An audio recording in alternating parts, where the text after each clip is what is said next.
It's time for another Dice Tower review with the Chief, Bart Brunsheen.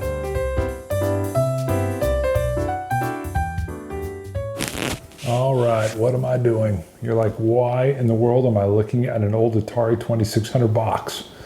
The original coffin box is what I'm saying. Don't even worry about Tide of Iron's coffin box. This was a gaming system, baby. All right, but the reason I have it here is because almost since 1978 or whenever, this box has been used to hold my soldiers, which I have here. And Tide of Iron is all about the gameplay. And wow, my camera angle's off, but that's all right. We're gonna push on through. All right, so real quick, I wanted to show you because the feel I have when I play Tide of Iron is similar to the imagination I had when I played with these. Here's my, this is like a Firefly Sherman here. It's got the upgraded heavier turret on it. But I had this little mountain that came with these German soldiers, and it came with all these unique figures. You know, the guys getting shot, wounded. I've got this old half-track that's soft rubber that is just phenomenal. I've got my Japanese. I was moving into the Pacific to recreate that war. My A6220 coming in, my barbed wire. All right, all of this is what I feel when I play this Tide of Iron. And 1A Games has come up with Stalingrad, which is it's an expansion that requires Tide of Iron, and it's a blast. It brings in that feeling of play. You don't see Russian troops modeled here, but they're modeled here, baby. All right, you got a T-34x76, you got a T-70 rolling around, you got your mixed squads with your officer, your regular infantry, your elite infantry. Then you've got the little markers that clip onto them where you can, add in, and I'm blanking, you can have their political troops. Why can't I remember the name? You guys are shouting it right now, I'm so sorry. This is play reincarnate. But let's go in and I'll show you the boards and I'll talk to you about all the extras that come in this box right here. You see the difference with the new Tide of Iron Stalingrad expansion. It does require its big brother, Tide of Iron, seen in all its glory of the coffin box. However, 1A Games, who's taken over production of the Tide of Iron series, thank you, gentlemen. Good series to keep alive.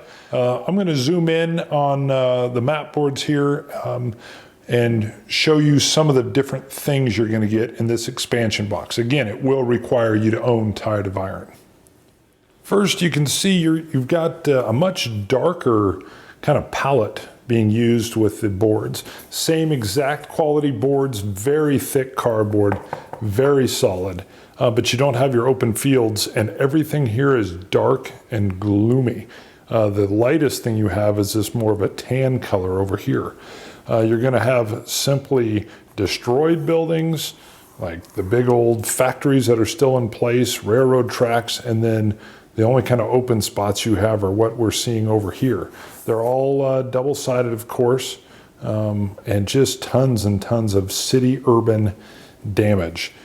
As far as components and pieces, you're going to get an entire Russian army to use. It comes with the T-70 tank, their kind of little scout tank, and of course the T-34/76. For the German side, you don't get any more soldiers, nor do you need any, but you're going to get two additional tanks, the Stug 3 and the Panzer 3. In total, you actually get 12 urban maps, and you're going to have 8 scenarios. There's a little scenario booklet, but it includes 4 linked campaign scenarios. One other neat thing, along with Molotov cocktails and some different things, you have sewer movement. You have sewers where you can enter in the sewer and then pop up in another location. And you also have multi-level buildings. They include kind of I call it a breakout board, where you've got the ground floor and then first, second, third floors of the buildings, and you're able to show what floor your troops are on. So you can literally be battling up the stairs or moving down the stairs, moving multiple levels, having battles that are taking place on the fourth floor and the ground floor. Very cool. It's what you need in Stalingrad. Just gritty. Here's a little close-up of our Stug 3 here, our Panzer 3, our T-70, and our T-34. All right, I'm going to tell you, I love this angle for this game. You can get a real feel for your soldiers and what they're doing. It's same thing from Tide of Iron, where you can mix and match your squads. So right here I have a heavy weapon. I've got a Maxim machine gun tied in with 2 riflemen, just regular riflemen. Here's an entire rifleman squad, by the way. I do love the minis and how they pose. And here I've got my elite troopers, which again follows, these guys look like they're running or moving quickly, and they have an officer with them. And for those that don't know, these guys simply pop out of their little holes. So as you're taking damage, you're actually losing troops. And depending on the type, like if you have a mixed unit, you've got to decide, am I using the MG or are we going to be attacking with the rifles?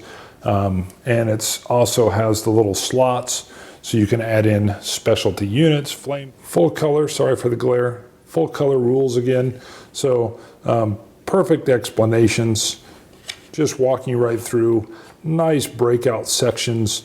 I'll bring this up so you can see line of sight. They give you multiple ones. They walk you through everything down here. All your elevation is explained. So the quality that you've come to expect.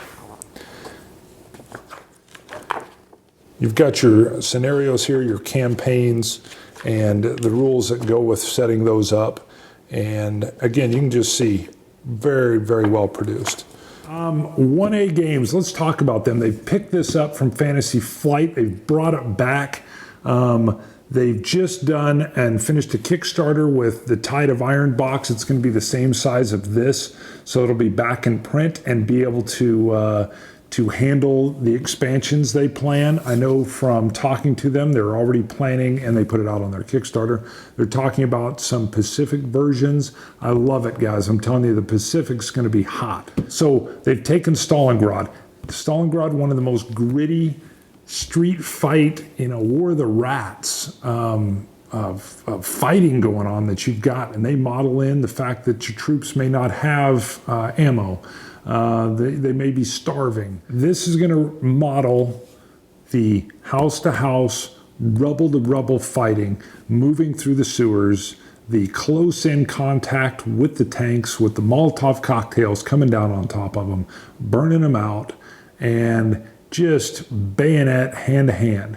The multi-level system they have in here, where they actually have a board where when you enter a building, you can be on the ground floor, or you can have this little breakout board that shows you either on the first floor, second floor, third floor. And you can be moving from floor to floor, paying the movement cost to move up. If I remember right, nothing to move down, but you can have combat going on the second floor, and your troops the next floor up, not involved at all. That's Stalingrad.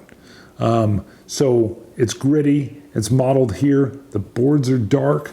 The feelings are dark, no food, supplies are low on both sides, and just a slugfest. Stalingrad, Tide of Iron. Keep it up, 1A Games. I like what you guys got coming.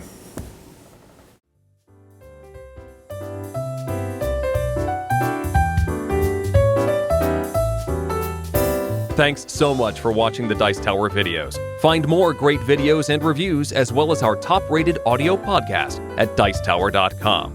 You can also find other great shows at Dicetowernetwork.com. I'm Eric Summerer, and you've been watching The Dice Tower. The Dice Tower is sponsored by Cool Stuff Inc., where you can find great games for great prices. Cool stuff in stock. Check them out at CoolStuffInc.com.